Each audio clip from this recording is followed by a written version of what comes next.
Estimados oyentes, reciban una cordial bienvenida al espacio donde el derecho se encuentra con la reflexión profunda. El abogado científico.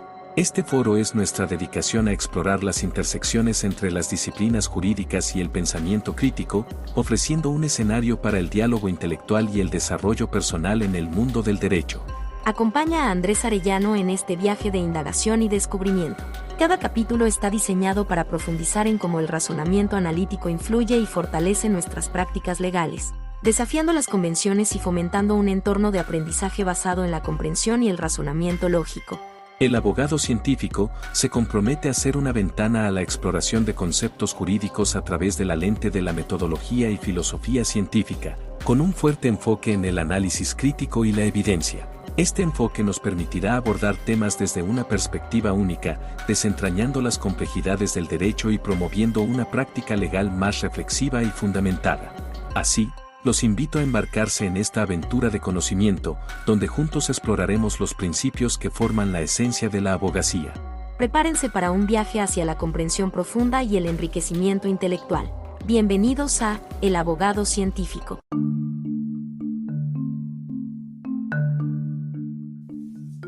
En esta nueva temporada, que es la sexta, hablaré sobre filosofía de la ciencia para abogados.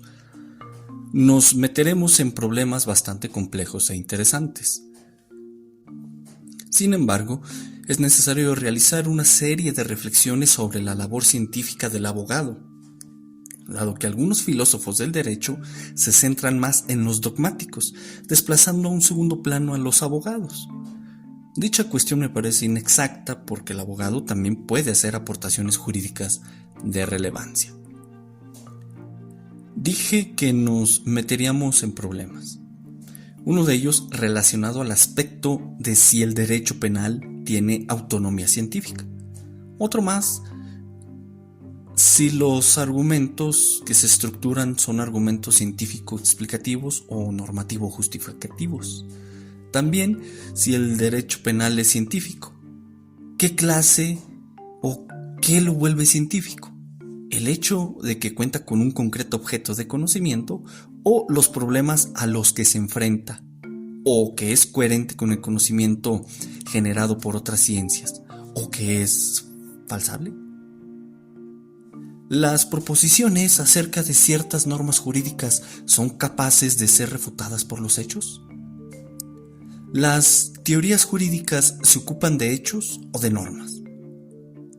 ¿El derecho penal explica realidad alguna o solamente suministra pautas de justificación sobre patrones de comportamiento? ¿El abogado busca preservar la información normativa o la cambia con su actividad teórico-práctica? ¿El abogado, como científico, con qué tipo de ciencia está comprometido? ¿La normativa o la empírica? La actividad teórica del derecho penal solamente consiste en identificar, sistematizar y reformular material normativo. Lo teórico es sistematizar el derecho penal y lo práctico es cambiar el derecho penal. La disciplina del derecho penal es justificacionista. ¿El cambio del derecho tiene que ser estudiado por el científico jurídico? El trabajo del científico jurídico y del abogado científico es describir el derecho penal sin cambiarlo. ¿El teórico del derecho penal preserva la información normativa o la cambia con su actividad teórica? ¿El teórico explica los referentes de su teoría una vez que ha sistematizado determinado material normativo? ¿Cuál es el ámbito ontológico que subyace al derecho penal? Muchos problemas a los que tenemos que buscarle respuesta. No obstante, los anteriores problemas, el primer problema que vamos a tratar es el problema de la demarcación. Sin embargo, antes de eso, resulta pertinente contextualizar un poco el asunto respecto a qué entender por filosofía de la ciencia. La filosofía de la ciencia estudia o reflexiona racionalmente sobre la actividad científica. Lo anterior implica los elementos con los que se lleva a cabo dicha actividad, métodos, técnicas, teorías, hipótesis, instrumentos, etc. La ciencia es consecuencia de una actividad crítica, sistemática y rigurosa dentro de un campo determinado de la realidad. Parte del trabajo de la filosofía de la ciencia es cuestionar los supuestos que los científicos dan por hechos. Por ejemplo, principios jurídicos, método, técnica, teoría, hipótesis, etc. Existen muchos problemas que abarca la filosofía de la ciencia. Por enunciar algunos, tenemos el problema de la demarcación, el problema del método. ¿Por qué algunas técnicas como la experimentación, la observación y la construcción de teorías han permitido a los científicos develar los secretos de la naturaleza? ¿Qué es una ley natural? ¿Qué es predecir? ¿Cuál es el rango común del conocimiento científico? O mejor dicho, ¿cuál es el rasgo común del conocimiento científico?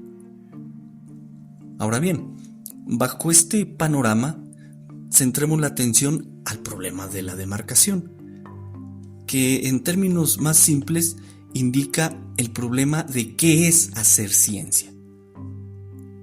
Preguntemos, ¿a qué se le llama problema de la demarcación?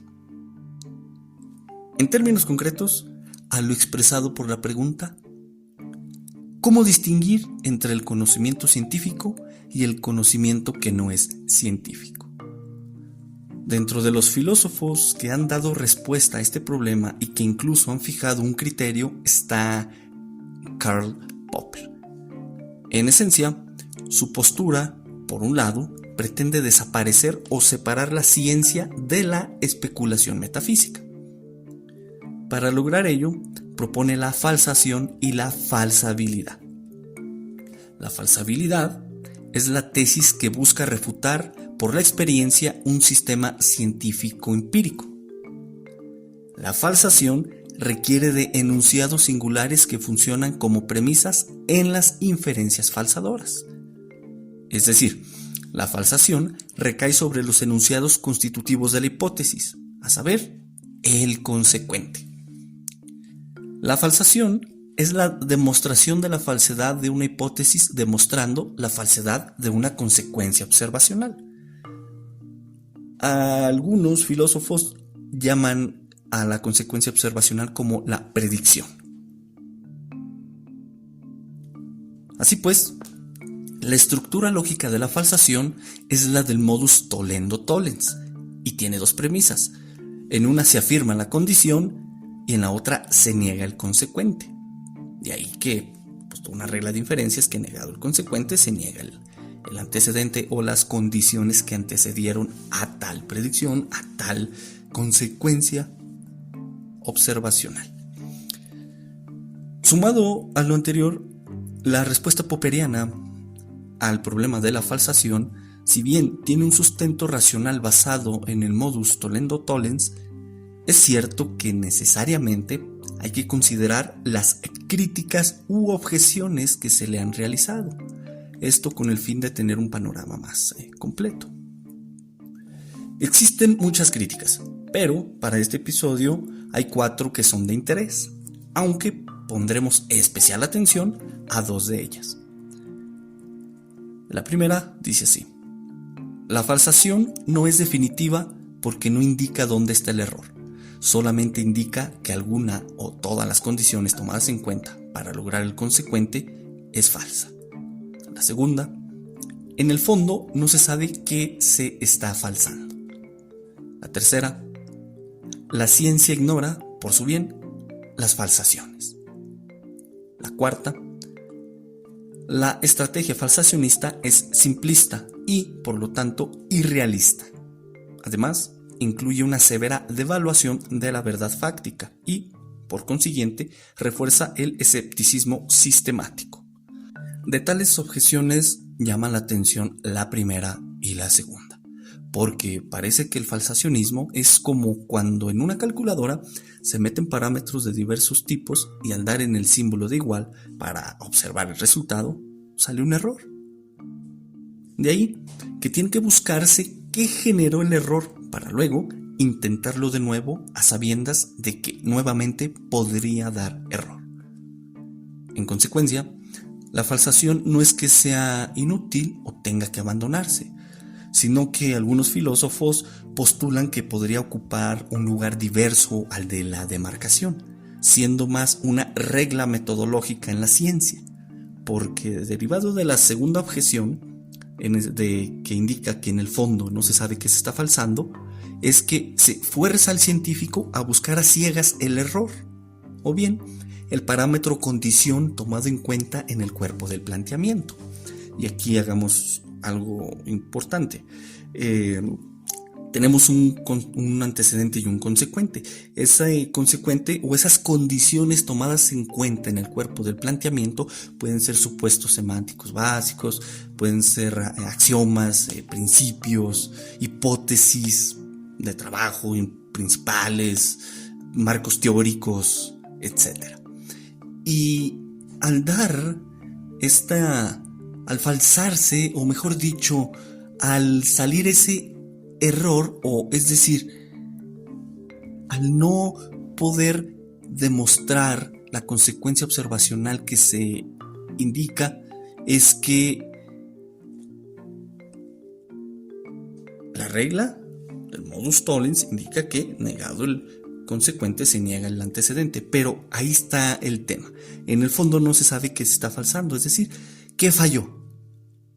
¿Falló una hipótesis, un presupuesto filosófico básico, una teoría, un supuesto semántico? ¿Qué pasó? ¿Qué falló para que no se diera esa consecuencia observacional? Hay que buscar en todo para saber qué pasó, tratar de solventarlo y volver otra vez. Y si sale error, caemos en eso. Por tal motivo es una búsqueda a ciegas. De ahí que se diga o propongan que se desplace, en vez de criterio de demarcación, como regla metodológica. ¿Cómo consideras tú que debería de establecerse? Bien, hasta este punto podemos identificar que es posible que existan riesgos en el establecimiento de un criterio de demarcación. Uno de ellos, y que requiere una amplia reflexión, es que si el criterio de demarcación es demasiado rígido, entonces se dejaría fuera a un sector de la ciencia que podría ser importante. Otro riesgo es que el criterio de demarcación no se comprenda del todo y por lo tanto, se utilice para justificar que algún conocimiento es científico cuando no sea así. Este no sería problema propio del criterio, sino de su interpretación. Por consecuencia, 2. ¿Es necesario formular un metacriterio o condición de adecuación para cualquier criterio de demarcación? Por ejemplo, Rothbard propone un metacriterio que indica que la capacidad de prueba de una hipótesis o teoría de ser considerada plausible para experimentación, o sea, que pueda ser elegida como una hipótesis comprobable. Hay que centrarnos en la capacidad de prueba de la hipótesis para ver si podemos elegirla como hipótesis comprobable. No obstante, establecer este tipo de metacriterios puede conducir a un regreso al infinito, porque habría que establecer un metacriterio y así. Por eso hay que reflexionar un poco más, si realmente necesitamos un criterio de demarcación. Con lo expuesto, tenemos ahora un marco adecuado en el cual movernos para establecer algunas reflexiones en torno al derecho penal y la actividad del abogado, entablando una plática con Guillermo Laringuet y Alf Ross y Carlos Santiago Nino. Guillermo Laringuet, en su libro Problemas del conocimiento jurídico, analiza la aplicabilidad del programa falsacionista de Popper a la ciencia jurídica. Y ahí Laringuet plantea lo que llama el problema del contenido empírico de las teorías jurídicas. Reformulando ese problema quedaría de la siguiente manera, aplicado al derecho penal. ¿En qué forma deberían reconstruirse las teorías del derecho penal para que resulten falsables? Además, dado que el sujeto que habrá de formular esas teorías es un sujeto inmiscuido en el campo jurídico y en este caso nos enfocamos en el abogado, entonces, el abogado como científico, ¿con qué tipo de ciencia está comprometido? ¿La normativa o la empírica? De ahí que qué tipo de teoría ha de construir. Vamos a enfocarnos en estas dos preguntas. El problema planteado implica descubrir cómo asignar contenido empírico a las proposiciones teóricas de la disciplina penal. Laringet analiza el criterio kelseniano de la norma en el sentido de que una norma es válida si y solo si es eficaz y viceversa. O sea, el criterio se construye sobre la base de una proposición bicondicional. Efectivamente, Laringet tiene razón al observar que ese criterio se encierra o contiene términos inobservables, tales como validez y eficacia. O más mayormente, acotándolo un poco, a validez, salvando la eficacia. En efecto, se construye una ciencia puramente normativa no reducible a lo fáctico, que bien podría conducir a afirmaciones metafísicas si llegásemos a seguir al pie de la letra este criterio. En contraste, otro criterio es el desarrollado por Alf Ross, en donde se cambia el concepto de validez por el de vigencia, quedando el criterio de vigencia y eficacia de la norma, en donde la vigencia otorga propiedades fácticas observables. En otras palabras, con la vigencia se busca mostrar la existencia fáctica del derecho en un cierto tiempo. Y como abogados científicos, un indicio de la vigencia y existencia fáctica de cierto derecho lo obtenemos de la aplicación que hacen los jueces. En suma, con este criterio es posible construir teorías que sistematicen normas, pero que contengan hechos susceptibles de indagarse. Este criterio lo toma Carlos Nino, quien menciona que recoge características objetivas y que para no ser dogmático hay que confrontar la norma con criterios que permitan identificar contenido fáctico y poderla confrontar con ella, dado que el dogmático solamente se basa en criterios formales, tales como el proceso legislativo, el tipo de ley, etc. O sea, el dogmático solamente justifica la existencia de la norma y su contenido porque le basta describir el derecho vigente bajo la idea de que la voluntad de todos se adhiere a la voluntad de quien se hace obedecer, recomendando solamente la aplicación del derecho tal y como surge de la sistematización que él hace. O sea, el dogmático describe y trata de dirigir la aplicación del derecho tal y como es. O sea, se maneja en un deber ser. En contraste, o al contrario, el abogado científico conlleva una no aceptación del derecho por el solo hecho de que deriva de ciertos órganos competentes y que tiene una vigencia general, siendo consciente de que el derecho penal es dinámico en el sentido de que pueden aparecer y desaparecer diversas normas penales por actos de promulgación y derogación, siendo este aspecto dinámico del ámbito normativo un aspecto fáctico observable que permite la contrastabilidad. Esto permite salir del campo netamente normativo e implica moverse en el ser y romper el compromiso de hacer ciencia puramente normativa. El abogado científico tiene que comprometerse con lo fáctico.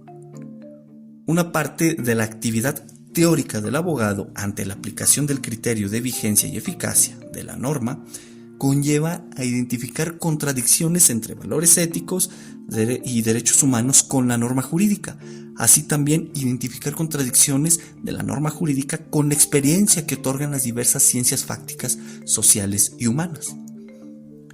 También conlleva establecer principios claros explicitando el procedimiento y la semántica para evitar asignar dos referentes a un mismo término y más aún, dejar claro de qué está hablando. cuidándose de no construir una mera retórica y revestir con ella una opinión personal sin base jurídica y mucho menos fáctica. En efecto, el abogado científico crea y no solo describe el derecho, dado que el derecho se ha de definir teniendo en cuenta características contrastables empíricamente, obteniendo de la experiencia que otorgan las diversas ciencias material empírico útil para el desarrollo teórico y buscando crear un proceso virtuoso con el conocimiento científico existente.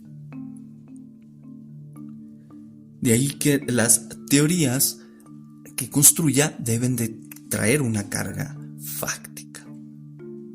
Esto responde ahora pues la pregunta anterior de que el abogado está comprometido con una ciencia fáctica o empírica, entendido en sinónimos, evidentemente, en este contexto discursivo, pero con rigor sería que está comprometido con una ciencia fáctica, ¿sí?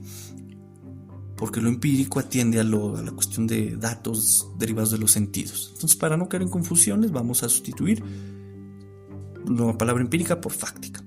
De ahí que el abogado, como científico, está comprometido con una ciencia fáctica. Y las teorías deben de estar formuladas con enunciados y supuestos semánticos con referentes fácticos y dejar claros los elementos, los constructos con los que va trabajando, los supuestos semánticos, etcétera, etcétera.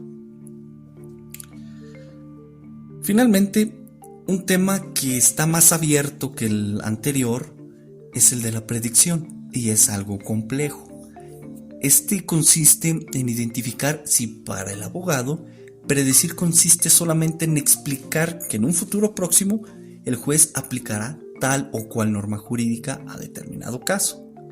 Pues esto implica adentrarnos a la discusión de probabilidades e identificar exactamente de qué tipo de probabilidades hablamos.